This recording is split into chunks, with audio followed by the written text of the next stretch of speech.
The galactic archive floated in the darkness between stars, a monument to civilizations long extinct. For 10,000 years, the predecessor's vault had remained sealed, its quantum-encrypted interface mocking every species that attempted entry. The Zinthari had devoted 3 centuries to the problem. The Krell Collective had sacrificed their best AI minds. The crystalline Vex had tried to harmonize with its frequencies for generations. All had failed. Elijah stirred his coffee, the 3rd cup of the morning, and squinted at the alien symbols dancing across his holographic display. They pulsed with an eerie blue light, mathematical sequences interwoven with what the previous teams had assumed were religious iconography. Outside his quarters on Research Station Kepler-7, Emma was probably already in the cafeteria, wondering why he'd missed breakfast again. "You're still at it?" Emma's voice came through his comm, right on cue. "Elijah, you've been staring at that thing for 16 hours.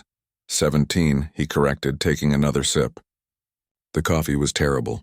Recycled water never quite tasted right, but it kept him focused. "And I think I'm onto something." Emma materialized in his doorway, her engineering uniform rumpled from her own all-night shift repairing the station's gravity stabilizers. She crossed her arms, dark eyes tired but concerned. "The Galactic Council's researchers have been onto something for decades." "What makes you different?" Elijah grinned, reaching for the actual paper newspaper he'd printed out that morning, a quirky human habit that baffled their alien colleagues. "This." He held up the crossword puzzle, half completed in pencil. Emma blinked.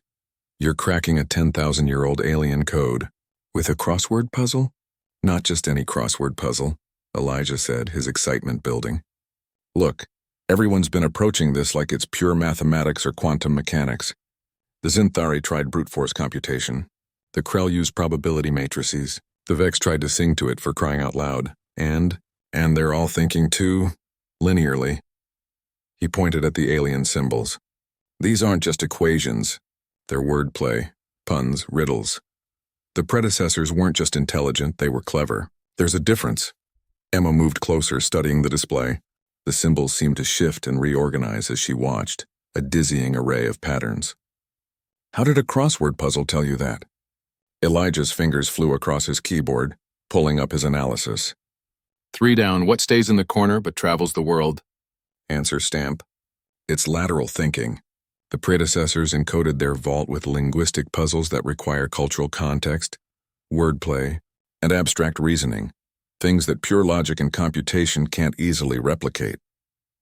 He overlaid the crossword grid onto the alien interface. "See this sequence here? Everyone thought it was a prime number calculation. But if you read it as a rebus, combining the mathematical symbols with their linguistic meanings in proto-galactic, it's actually asking, what has keys but no locks, space but no room, and you can enter but can't go inside?" Emma's eyes widened. "A keyboard. Exactly." Elijah was on his feet now, pacing.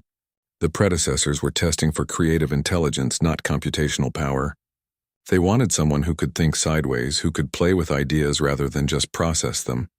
"That's incredibly human of them," Emma murmured. "Or maybe it's incredibly universal," Elijah said. "Maybe true intelligence, the kind worth preserving knowledge for, requires humor, irony, lateral thinking. Maybe they were tired of sharing their secrets with species who only knew how to calculate." He turned back to his console, his coffee forgotten. For the next 3 hours, Emma watched as Elijah worked through the interface like he was solving the Sunday Times crossword. Each layer of encryption revealed itself as an elaborate riddle, a play on words that transcended species and millennia. "This one's an anagram," he muttered, rearranging symbols. "And this is actually a pun that works in 3 different languages simultaneously. Brilliant." Ambassador Thexelar of the Zinthari arrived just as Elijah input the final sequence. The insectoid alien's antennae quivered with barely suppressed irritation. "Human Elijah, the Council demands to know why you have not filed a progress report in—" The vault opened. The chamber bloomed with light, not the harsh white of stars, but the warm golden glow of a sun setting over an ocean. Data streams poured forth containing the accumulated knowledge of the predecessor civilization.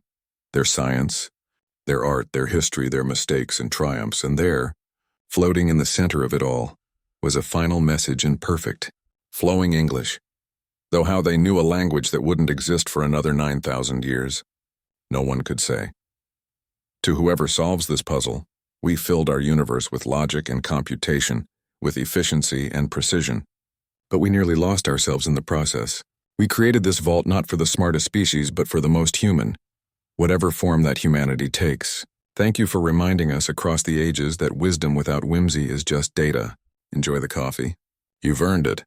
A dispensing unit materialized, producing a steaming cup of perfect coffee, real beans, real water, the kind that Earth hadn't exported in 50 years. Emma started laughing first, a sound of pure disbelief and joy. Then Elijah joined her, and even Ambassador Thexlar made a clicking noise that might have been amusement. 10,000 years, Emma said, shaking her head. 10,000 years, and they were waiting for someone to show up with coffee and a crossword puzzle. Elijah raised his cup in a toast. Humanity, fuck yeah. The Galactic Council would spend the next century studying the vault's contents, but they would spend far longer trying to understand what the predecessors had known all along. That the most advanced civilizations weren't the ones with the biggest computers or the fastest ships.